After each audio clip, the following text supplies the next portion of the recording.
Hi, folks. I'm Peter Lemieux with BadderSports and Rounding Third. I tell baseball stories, and I got another one for you today. My story starts with July 2nd of this year. I was at a family reunion, and like we always do with family reunion with children, we're just having a good time. But my family will tell you, during baseball season, I always have my cell phone with me, if at all possible, to keep track of how my favorite team, the Arizona Diamondbacks, are doing. This was a horrible day because we had to go to Dodger Stadium. If you're a Diamondback fan, this is a rival that always has superior talent, superior money, and going to Dodger Stadium, this could be very, very bad. I didn't get to follow the game completely, but I was quite shocked when I last checked it, and the Diamondbacks were coming toward the end of the game with a 5-4 lead. And I went to sleep that night thinking to myself, that would be great to get a game won in Dodger Stadium.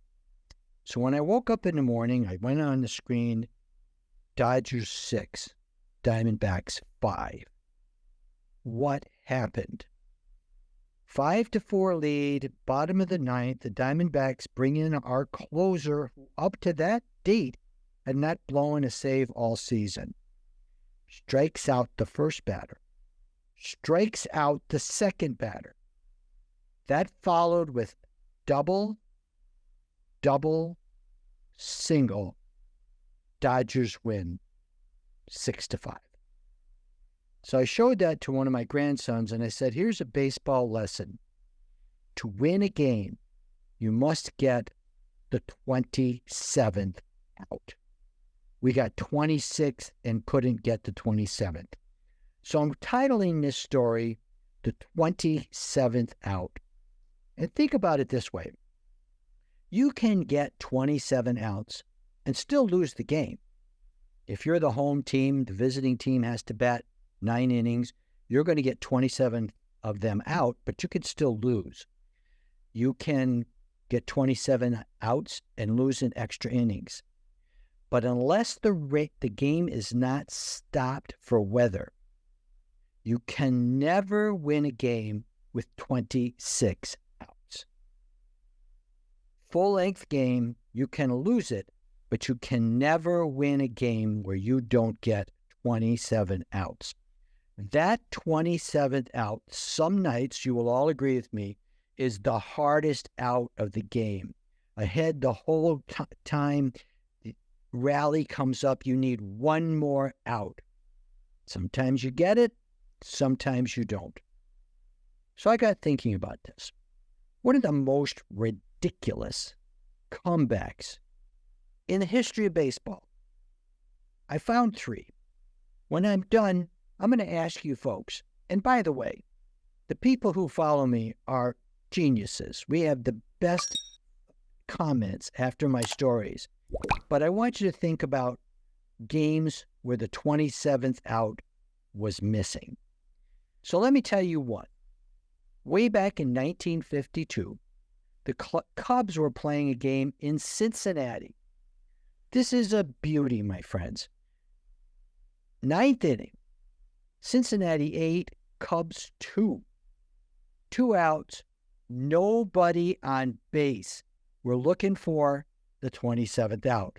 However, the Cubs got 9 straight men on base, scored 7 runs, and won 9-8 because the Reds couldn't get the 27th out. A little more modern, 1990. The Phillies were playing at the Dodgers, and the Dodgers were rushing them. It was at one point 11-1. Now, the Phillies got 2 in the 8th, but they were down 11-3 going into the 9th inning. 11-3. Dodgers made 2 errors. Phillies kept getting on base. John Kruk hit a 3-run homer to tie the game. Carmelo Martinez, a double. And the Phillies weren't very good that year.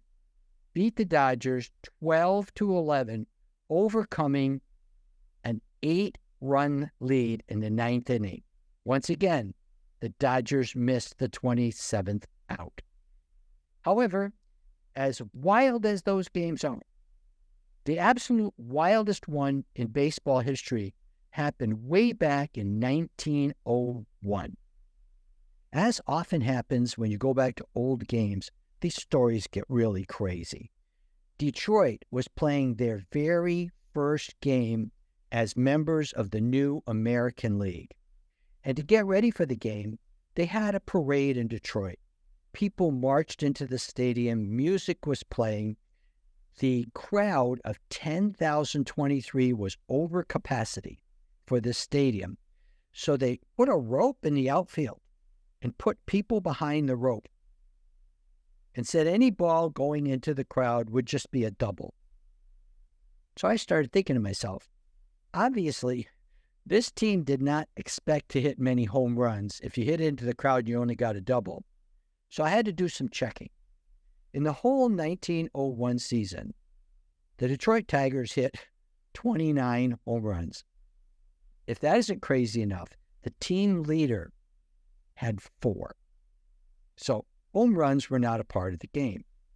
They were playing a team called the Milwaukee Brewers, not to be confused with today's Milwaukee Brewers, because after a few years, the Milwaukee Brewers moved to St. Louis and became the St. Louis Browns, who later on moved and are today's Baltimore Orioles.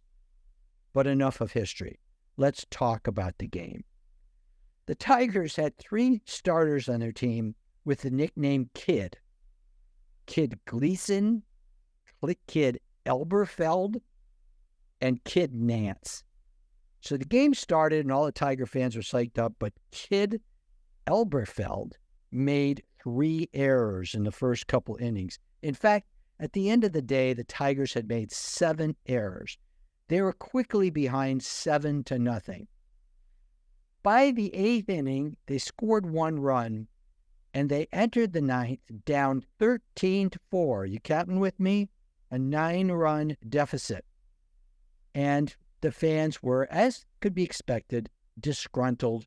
A lot of them were leaving.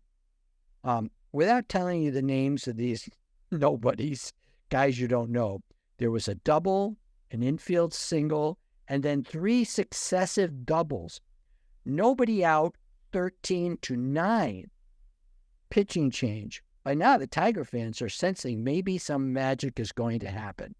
In fact, they were so excited, they had to stop the game, put the fans back behind the rope. Okay, then it continued, and it came down to this, as so often happens. Bases loaded, 2 outs, a ground ball to the third baseman, error. That's a bad sign. That would have been the 27th out. Now it's 13-12. Bases loaded for a guy named Pop Dillon. Let's remember Pop Dillon. He is more famous for the fact that after baseball, he owned a large apple orchard. Well, Pop Dillon, who had 3 doubles already, found his way to hit a ball into the crowd for his 4th double and a 14-13 win. This 10-run comeback in the last inning is the largest 9th inning comeback in the history of baseball. Once again, no 27th out. So, my friends, here's my story. Think about a game where the 27th out never came and a victory was lost. There was a lead the whole way along. You were counting it as a win in the win column, but it became a loss. Or, on the positive side, a game that you had lost, but because the other team couldn't get the 27th out, you left with a win. These memories are in our head. It happens every year to every team. Good teams blow leads. Bad teams come back. But sometime during the year, there's a game of magic where this shouldn't have happened, but it did. The beauty of baseball is there's no clock. and you got to get the 27th out. So remember with me, write in the comments, and you people who haven't subscribed yet, subscribe, join this community of seam heads as we tell baseball stories, right? Remember games where 26 outs is not enough and the game got away. So that's my reflection on today, which I call the 27th out. Let's remember, so far this record's never been broken. Coming back with 10 runs in the 9th inning, the 1901 Detroit Tigers had a first game in the American League that has never been matched since. Thanks for joining me today. Look for me in the future. Like, subscribe, give us a 5-star rating. Why not? And join us. Subscribe so we can tell more baseball stories. I hope to see you guys next time. Have a great day. Stay safe. Keep talking baseball. Bye now.